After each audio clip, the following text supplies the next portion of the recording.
All right, so let's move on over to the West now. Chase, South Carolina meets who in Atlanta? LSU.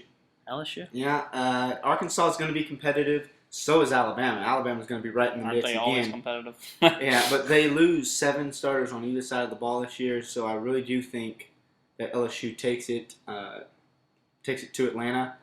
You know, Alabama is coming to Death Valley this upcoming year. Not sure if that really matters, though. No, but historically, as they pointed out before the November 5th, the away game. But I really think LSU. It definitely plays a factor. I'm just saying, this past season, LSU gets it done in Tuscaloosa, and then Alabama, although it wasn't Baton Rouge, they took care of LSU in New Orleans. So. But I do think LSU's going to win the West. Okay. And how about you, Zach? Georgia meets Ole Miss. I'm like, yeah. What? No, let's. I gotta agree with Chase here. It's LSU, man. LSU got it done November 5th in Tuscaloosa, and if you watch the national title game, Alabama got it done, and those fans were cocky about it, but they deserved it. Come on, guys. Y'all won. When's match 3? Well, match 3 is coming next year. November 3rd. And it's in Baton Rouge. Mm-hmm. Mark your calendars. I think Zach Mettenberger comes in here. It's funny that you say in the SEC championship you had Jordan Jefferson and Aaron Murray. The best quarterback on the field sat on the bench on LSU sideline. He was projected to start over Aaron Murray before getting kicked out at Georgia. That's a good point. This kid's good. He's got a great arm. He won the JUCO championship. All right, well, he lost the national title. He won his division and lost the national. Yeah. So I think Zach gets in there and gets it done. I see nothing but great things for LSU. The defense is strong, and I think they'll be looking for a better performance. I will say this though. I'm gonna throw Alabama some love here. I would say I think you both hit on it. It's in Baton Rouge, advantage LSU, and you talked about the quarterback. Zach Mettenberger. I would say that by the time the November 3rd game comes, he'll have gotten into the system. Yeah. He'll get his experience down. But if that's one thing Alabama has going into the season over LSU is the experience at the quarterback position. Yeah, great game. AJ played fantastic in that national championship game. I still can't say enough about that kid. Looked absolutely He's a totally different guy from November 5th. Absolutely. So who do you think is going to be the better quarterback in that game?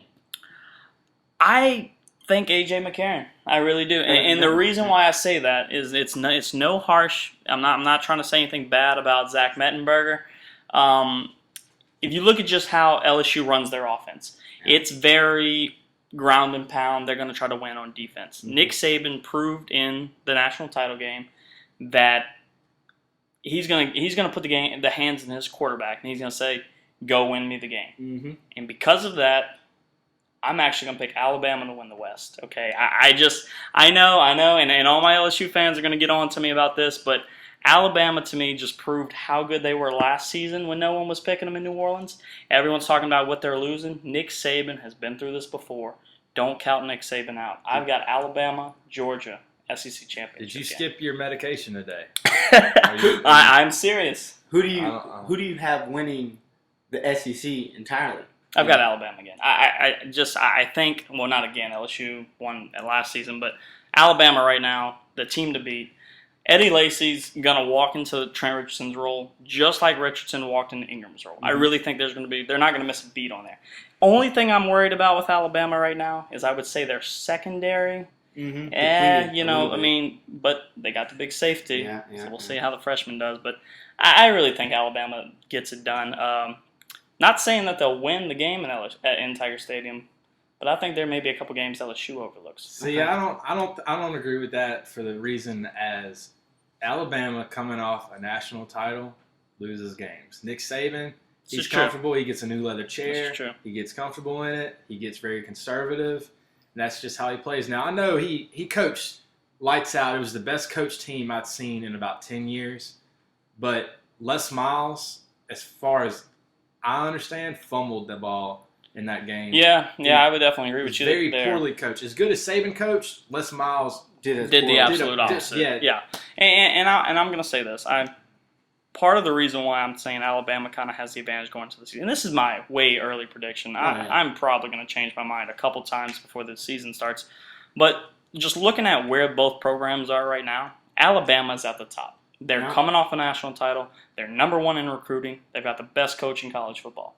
Where is LSU at? LSU's coming off a very disappointing national championship. They're 15th in recruiting. They've lost in-state recruits to Alabama, and there's so much negativity going on around this program.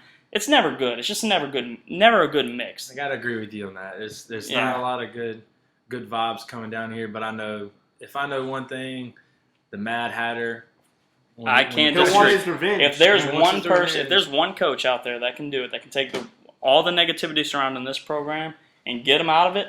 We saw him do it last season with the bar fight at the beginning of the season. I mean, so we'll see. But right now, I just think Alabama's in a better position. Although they do lose 7 on each side, I think right now they're in a better position. Ask me in a couple months because my mind will probably change. I want to see how this team. I'll tell you in a few months. Yeah. I want to see how this team recovers. I mean, not just the recruiting thing, but you talk about a guy like 5-star quarterback. Decommitting. That's just a bit of a problem. That's enough of the SEC, though. We will have 8 months to talk about that game. Let's do the Super 2 soon top 25. Chase, give us your 25 through 1. Go. I have at number 25, Louisville. 24, North Carolina State. Notre Dame, Boise State, Clemson. At 20, I have Texas. 19, the Badgers of Wisconsin. Then I have Virginia Tech, TCU, Stanford, OSU, Nebraska, Kansas State at 13, Michigan State at 12, Arkansas at 11. And my top 10, I have South Carolina. It's a good pick. Have them winning the East.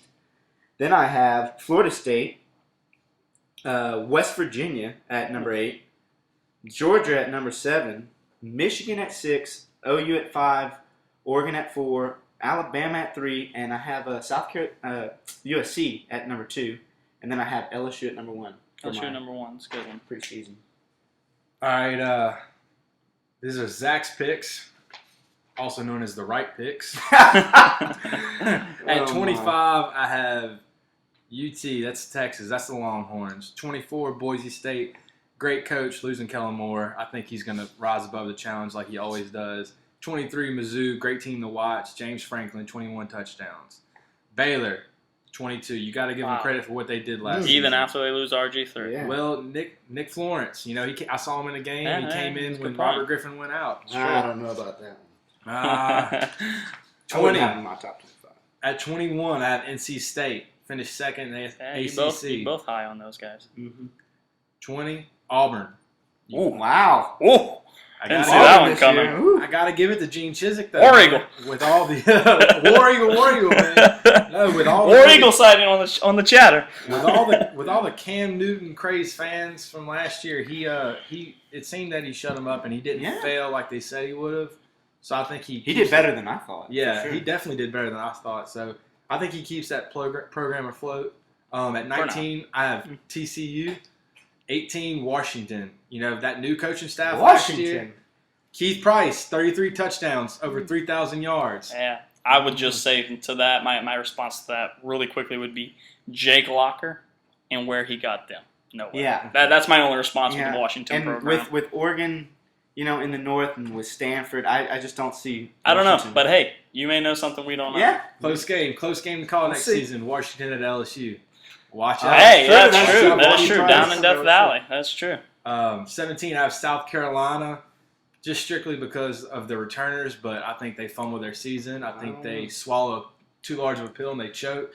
Steve Spurrier just hasn't been able to get it done since he left Florida. Yeah, this is true. I think he's, past his time. Great Redskins franchise he had there.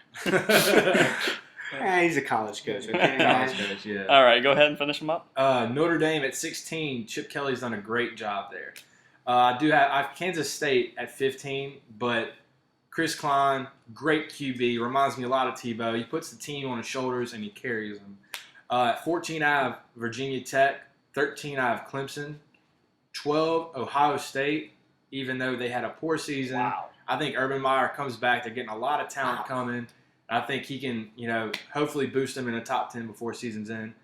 11, Michigan State. Can't say enough about their QB. Their quarterback's amazing. Their quarterback's We got talked so about much that heart. earlier on the show. Right. Going into my top 10, huge, West Virginia. Geno Smith, 500 yards versus LSU last year. Yeah. Okay. 21 points. That's true. Hey, but again, that was a second best defense in the nation. Touche. Number 9, Florida State. I think Jimbo Fisher finally gets it done. That seems to be the key for it. Finally. I know a lot of people like E.J. Manuel and whatnot, but the true ticket is going to be Clint Trickett next year. I'm telling you, this kid's got an arm. I saw him against Oklahoma. They'll bring in the 2-quarterback system with him. I think it's going to be a known thing. I think last season, it was more of a, okay, this is desperate times. Yeah. I think they're going to put him in their offense as a passer. Quick question for you guys right now, talking about Florida State. Is this the year that Jimbo has to either get it done or is he become possibly on the hot seat? He's on the hot seat if he does not reach the ACC championship. Yeah, I agree. I would agree with that. With that team. Yeah. Top 5. At 8, I have Oklahoma. OU. Landry Jones. But I'm only giving it that because they're the bully in the conference. They are. You got to give them a... I don't think they're that talented, but they're the bully in the conference. People are scared of them. I'm willing to bet at least one poll will have them in the top 3. I will too. They're the bully in that conference. At 7, I have Oregon. You know, they got their D coming back for the most part, 8 returning. And then Brian Bennett. Huh? You have Oregon that low? I do have them that low. They got to bounce back from a couple. I'm going to tell you why I have them that low, okay? All right. Their defense, they're good, and Brian Bennett's coming back. I saw him last year. He's doing great. Number 6, I have Arkansas. Tyler Wilson, great, and I'll give you about a sleeper on this team is the running game. You have Dennis Johnson and Ronnie Wingo Jr., okay, going for 5 yards a carry combined. Wow. Very, very huge for them. That is good. At number 5, Michigan. Brady Hoax, Denard Robertson. I think that they're bringing the big blue back, guys. I agree 100% with that. Number 4, USC. The only reason I don't have them in my top 2 is strictly they did not have a defense last year. All games were massive scored games, but I do have to have my hat off for Lane Kiffin. Yeah. Number 3, I have Georgia, Aaron Murray, Mark Richt.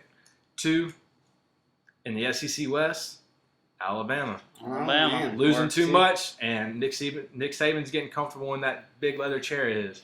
Number 1, LSU. Mettenberger is the only thing we were missing last year, and guess what? We got him. We got him this year. Yeah, we'll see. I definitely think that they're the best 2 teams coming into this season. So I liked both your picks. I definitely would maybe kind of mix a couple of those around. I really think Zach hit that one, though. I'm going to give him the win on that one just because where he had Michigan. I think Michigan, I agree with you, Zach. They're back. Watch out. You having them in the top 5. I think that's great. Guys, that's pretty much all the time we have for that. I want to get in one more thing before we finish the show. Next week, 1 week from tonight, Super Bowl Sunday, Giants, Patriots. Who wins it? I'm going with the New York Giants. New York Giants. In the rematch. In the rematch, yeah. Disagree with you simply because I hate Eli Manning. Can't stand him. I got Tom Brady, the man in the pocket. Yeah, he's all over Michigan tonight, guys. I'm going to disagree with you on that one for the first time all night. I'm going Eli Manning. Eli Manning. He can't be beat. He did it in the Super Bowl a few years ago against them, and he did it again this season. And let me tell you this. He's their last loss. Let me tell you this, too. If there was any team, the top 2 teams that were going to beat the Giants this season in the postseason, Packers, 49ers. Yep. Neither one of them did it. There's no way Patriots get it done. I guess they were praying that they didn't have to go to the Superdome. Huh? Maybe so. Maybe so. I might they were kind of happy agree about that pick. They definitely were. We'll see. I'm going with the Giants. I'm going with the Giants, too. I think the secondary over at New England's too shaky, and I think Eli's got it together. Next week, we're going to see who won that battle. We'll see. We'll talk about that and more on the next episode of College Football Chatter.